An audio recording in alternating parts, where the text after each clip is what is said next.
Overall, I'm really excited how my backyard arcade came out. It's been great. I've had countless hours of enjoyment out here. I've been able to make YouTube videos out here. It's really worked out well, but there are a few regrets that I do have that I'm gonna go over in this video with you. I'm gonna keep this intro quick and let's just get right into it.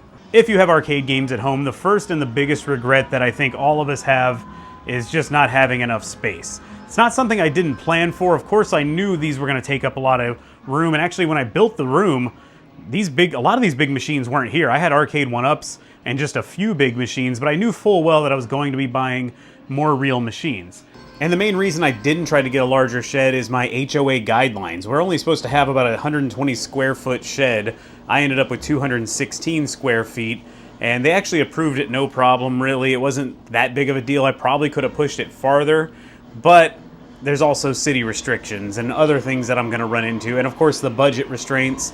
So this is about the most that I was able to pull off. One of the most common questions I do get in here or on YouTube is, how big is this room? Well, it is 18 feet by 12 feet. So obviously it's 18 feet long, 12 feet wide. Now, this is where a potential regret would have come in. I was originally planning for 20 feet by 10 feet. I thought 20 feet sounds better than 18, sounds like I could fit a lot more games. I didn't really start to account for the width of everything, and if I had gone 20 feet, I mean, I'm gonna go from fisheye lens here. You can see, get an idea, these are regular bar stools. I would have lost 2 feet and these stools would have been pretty tight to even walk through. If I'd gone with 10 by 20, I could not have put these two racing machines butt to butt like this, which saves me a ton of room. Initially, I had them side by side and it made the room look tighter in here, and it was a little tough. So one day I realized, why not just back them up like this together? I'm able to hide the token changer in between, which is just for fun. Obviously, we don't need tokens, but you can put, you know, a dollar bill in there and get tokens out.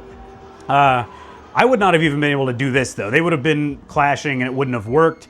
The room would have looked tight and cramped. One thing people do say when they come in here, most people that I know in real life that have been in here have seen it on YouTube or seen pictures of it and said, wow, it's bigger in here than I thought it was gonna be.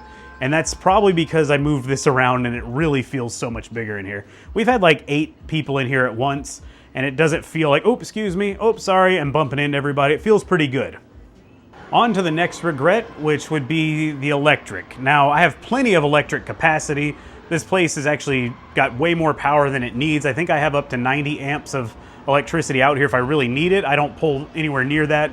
I've done the math before and I don't remember exactly how much. I think I've estimated somewhere between 25 to 30 amps when everything is running at full blast.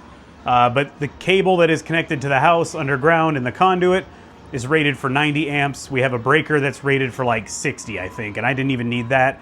But this was built during COVID and getting things was difficult back then. But on to the regret that I do have is the height of the outlets. Now, my genius neighbor who lives across the street, who literally helped build the place with me, he like basically finished it out. Tough Shed built the building and he came in and finished it out with me helping him because I don't know what the heck I'm doing. Or I didn't at the time. I'd never done anything like this, and he's just great at it. And he was a genius and said, how many outlets do you want? And I told him, and he said, no, we're gonna do more. Which was smart, because I'm trying to be cheap, he's trying to be realistic, and he was 100% right. But the outlets are at regular, like, home height, which would be right here. You can see some of them. That's about knee height, I guess, maybe even a little bit less. It's what you find in a house. And I wish that I'd thought, and I never could have planned for this, to be honest, because I haven't encountered this situation until years after being in here. Once I have to pull a machine out, putting it back sucks because the cord is bunched up behind it and it gets caught under the wheels and under the cabinet itself, and I have to keep fixing it.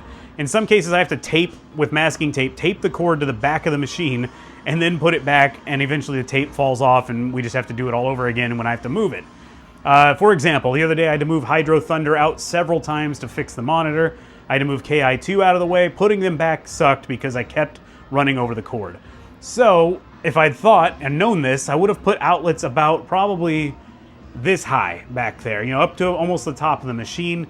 That way most of the cord is elevated and it doesn't get caught underneath it. Could have never anticipated it.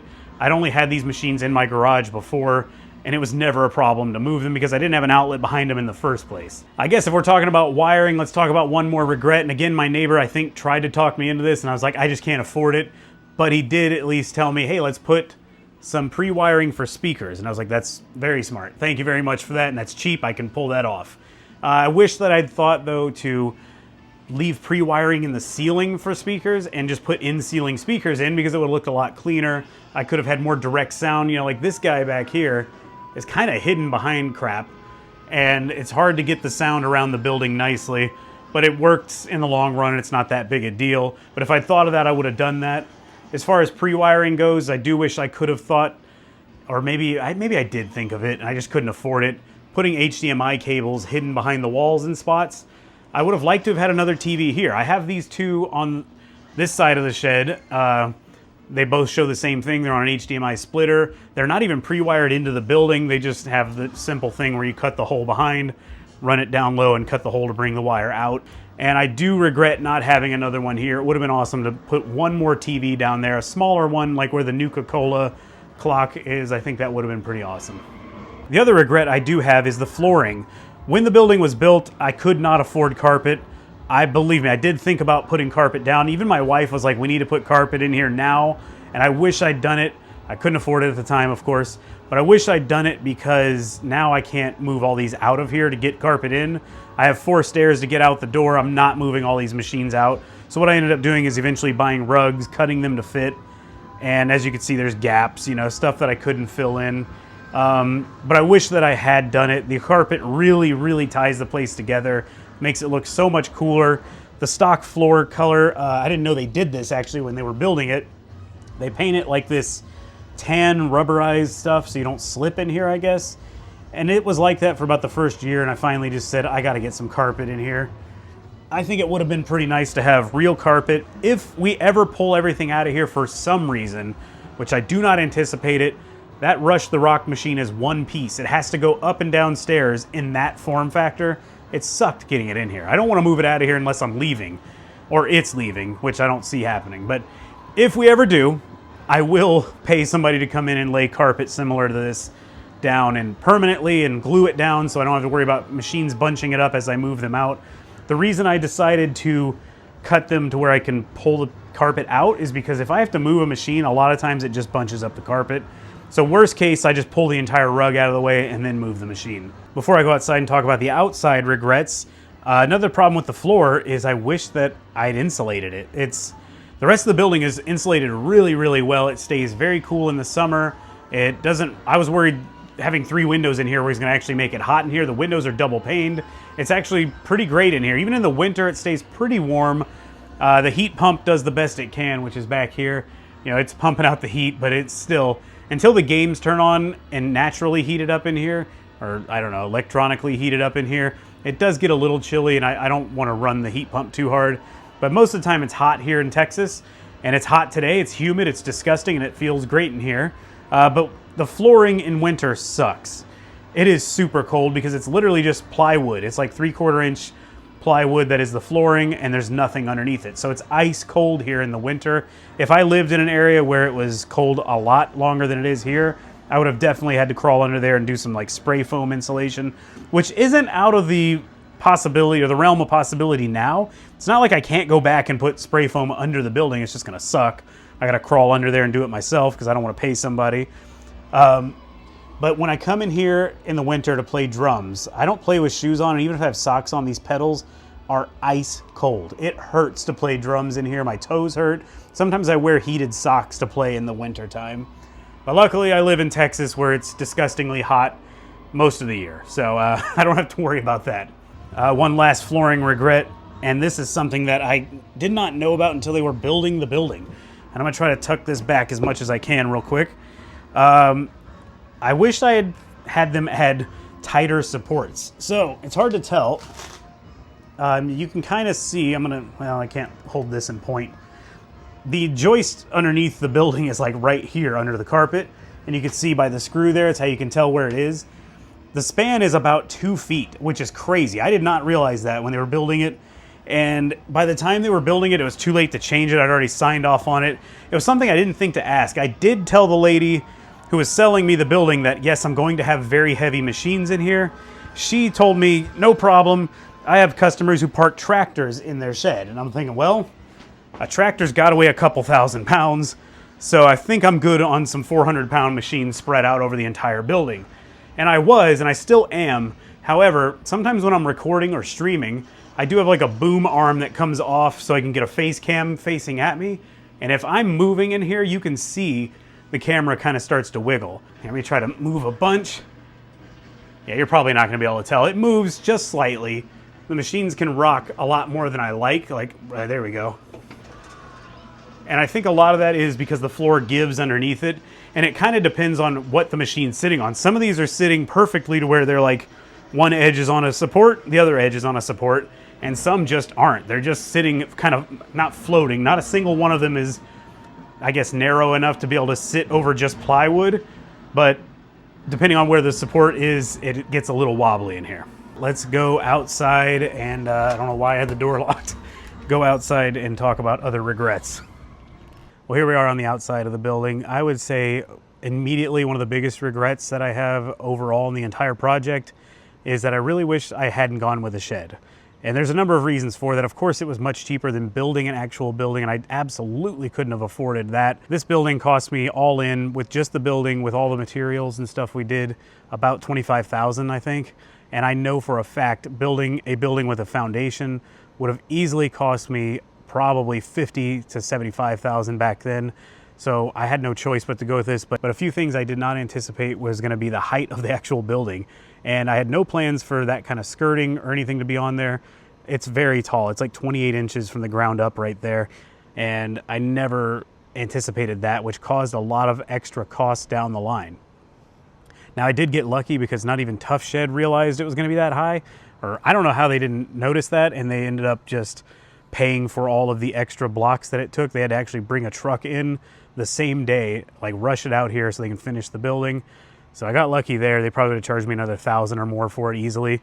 A whole truckload of bricks came to hold this thing up. So by having it this high, it added a lot of extra expenses I did not calculate in, like putting some kind of skirting on it. And no, this is not the most beautiful skirting job. I'm well aware of that. But I did not have the budget, as mentioned many times in this video, and it was unexpected.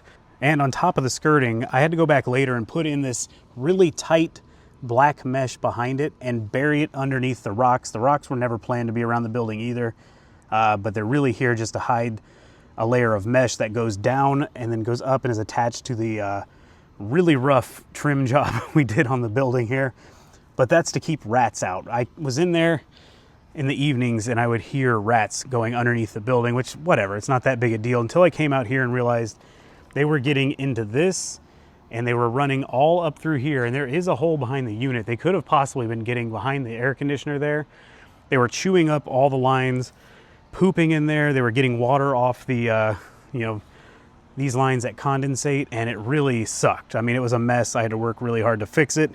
This skirting fix doing it myself took me probably 4 days. I mean, just doing one side at a time, digging, cutting the stuff, all that.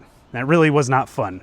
One of the other unexpected costs with doing this, with having it this high off the ground, is I started getting really paranoid about storms. Anytime it rains out here, I'm on a big hill. I'm at one of the highest points in the whole city, and I get like very nervous that we're gonna have a huge gust of wind that could push this building, which is just sitting on blocks, and it really freaked me out. So I had to go through and drill out massive, like 3-foot holes for these mobile home straps. We had to fill it with concrete. Luckily, my neighbor helped on that as well. But yeah, I had to, of course, get the mesh to go around it. And these are strapped and bolted into the frame of the building. There's I think there's 6 of them around the whole building. But I cannot help but be nervous every time we get a big storm that just even a slight shift of the whole building could possibly, knock something out of place and be catastrophic for the structure. The other thing that sucks about having it this high is when I was planning the building, I really somehow did not think it would be this high. So we had to have this built, and that took, a decent amount of money, definitely higher than I thought it was gonna be. I think it was like a $900 job just to build that. I did not do it myself. I've had to go back later and put gutters on, and I did it myself, and it's janky as hell, and I know that. So don't laugh too hard. And the reason there's 2 downspouts is I used to have a different light up there, and it was actually hitting the gutter, and it made it to where it wouldn't drain over here. And instead of just thinking to replace the light, which I eventually did, I said, I'm just gonna go buy another downspout and install it. I'm obviously not the best construction guy, as you can imagine. One major problem that you may have heard of if you've watched the channel is drainage. Again, something I did not think about. when it would rain really hard, water would pour through here before all this was here, go under the building, and I mean a massive torrential flow of water, which also worried me about the building's foundation. I did not want to risk it kind of getting shifting or settling problems, which it's already had a little bit of that. It's to be expected, of course, but it's really done better than I expected over the last 4 years or whatever it's been here. And this was something I just had to have built. I was going to get a French drain, and the guy who came out was like, well, why don't we just leave it open so we don't have to worry about cleaning it in the future? It's behind the building, so it's not seen very much. I know it's not beautiful, but I have seen it in action, and I'll try to overlay a video here for you while editing. The water just pours into this thing and goes all the way around and ejects right there. We have had a little crack up here in it since it's been done, but we've had a really rainy year. That's why my yard's so long, and water just pours through here and just launches that way. It's great. Whew, I had to come back in because I'm just sweating out there immediately. It is so hot and so humid. But I think that's pretty much it. I don't really have any other real complaints about the building. I'm extremely grateful to have it, for one, and it's been awesome. I come out here all the time. I say it on pretty much every video I talk about it.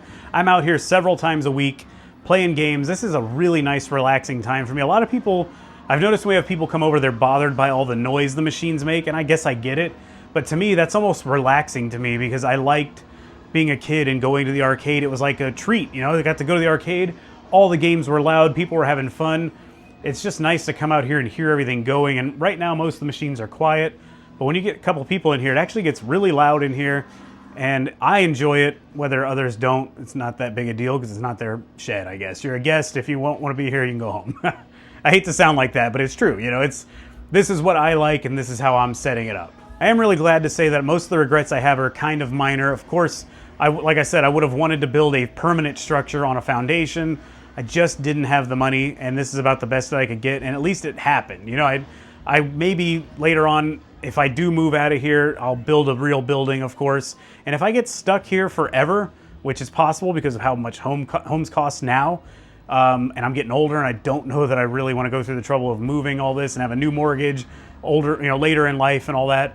If I end up getting stuck here, my wife and I have talked about the possibility of tearing this place down and just building a real building out here later on. I don't know that that's going to happen, and it's probably not smart to tear it down because, you know, it's not even that old. So I may just have to make do with what I have. I don't have any more room for more games, but we've already remedied that a little bit by adding a second game room upstairs in the house. And I'll link to that video if you've never seen it. We have 2 pinball machines up there.